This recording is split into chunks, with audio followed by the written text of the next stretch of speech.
नमस्कार मित्रांनो, आज मी तुम्हाला मावा या रोगाबद्दल मी तुम्हाला जे मी अनुभवलं आहे त्याच्याबद्दल मी तुम्हाला उपाय सांगणार आहे की काय करावं या रोगावर, काय नाही ते. कारण की भरपूर माझे जे मित्र आहेत, शेळीपालक जे आहेत, त्यांचे भरपूर मला फोन येतात की असा असा प्रॉब्लेम झाला आहे, काय करू याच्यावर, काय नाही ते.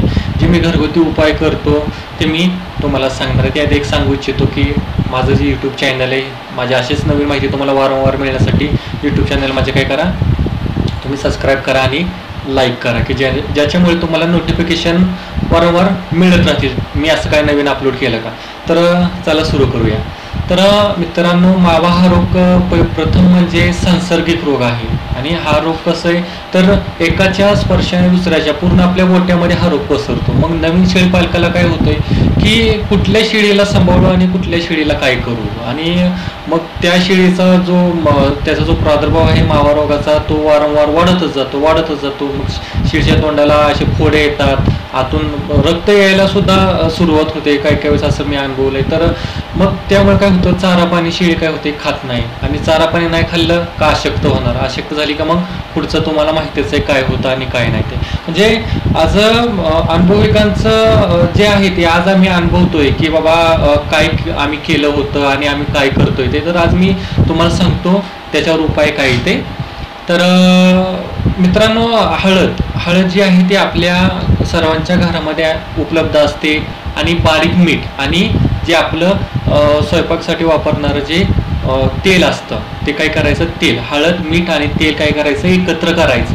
आणि ते काय करायचं आहे, शेळ्यांच्या प्रत्येक सकाळ संध्याकाळ ते तोंडाला लावायचं. त्यांच्या फक्त लावताना एक दक्षता घ्यायची की ज्या शेळीला हा रोग झालेला आहे त्या शेळीला काय करायचं, तुम्ही एक डेटॉल जे आहे तर डेटॉलचं पाणी करायचं. आणि डेटॉलचं पाणी करून काय करायचं, तुम्ही आधी शेळीला लावायच्या आधी तुमचा हात आधी डेटॉलच्या पाण्याने स्वच्छ धुवून घ्या. धुतल्यानंतर ते हळद, मीठ आणि तेल एकत्र केलेलं जे असेल ते असं हातावर घ्यायचं आणि त्या शेळीच्या तोंडाला असं पूर्ण असं चांगलं चोळायचं.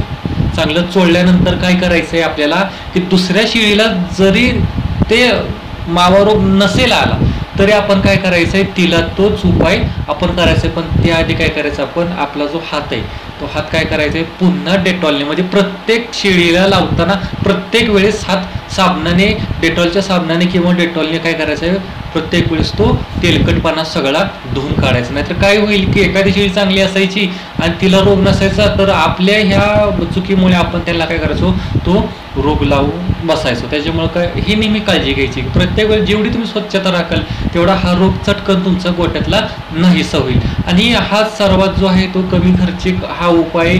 शेळी जी आहे तर तुमची याच्यामुळे काय होतील, त्याचे जे फोडे आलेले आहेत तेलामुळे, मिठामुळे आणि त्या हळदीमुळे, अँटीबायोटिकमुळे ते काय होणार आहे, सर्व ते त्याचं जे मावा रोग आहे ते पूर्णपणे डपले खाली पडतात. ते असे फोड्या जे आलेले आहेत ते खाली पडतात, गळून पडतात आणि हळूहळू काय होतं, ते फरक पडतो त्याच्यावर. आता हा जो उपाय आहे मी स्वतः माझ्या शेळ्यांना मी वापरत होतो.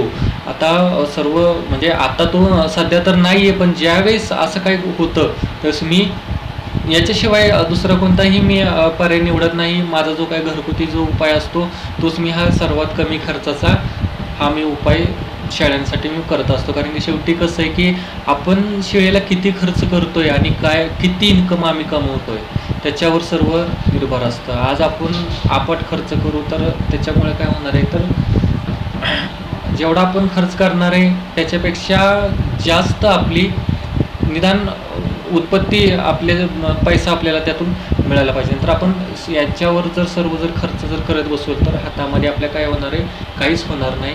त्याच्यामुळे हा उपाय जो आहे मी तुम्हाला सांगितलेला तुम्ही जरूर तो वापरून बघू शकता की बाबा काय करावं. फक्त कसं आहे की जोपर्यंत हा जो रोग आहे त्याचा जो काही प्रादुर्भाव जोपर्यंत सर्व शेळ्यांचा कमी होत नाही तोपर्यंत ही ट्रीटमेंट जी मी तुम्हाला सांगितली ही तुम्ही करू शकता. नाही तर तुम्हाला जर वगैरे काय असेल, तुम्ही तुमच्या जवळचे जे पशुवैद्यक असतील त्यांच्याशी तुम्ही काय करू शकता, संपर्क साधू शकता की बाबा आणखीन याच्यावर काय. पण हे जो आहे तो मी स्वतः वापरत असलेला माझ्या गोट्यावरचा हा मी तुम्हाला उपाय सांगितला आहे की बाबा हे हळद, मीठ आणि तेल एवढं फक्त करा आणि तुमचा जो मावा रोग आहे तो तुमच्या गोठ्यातून दूर पळवा.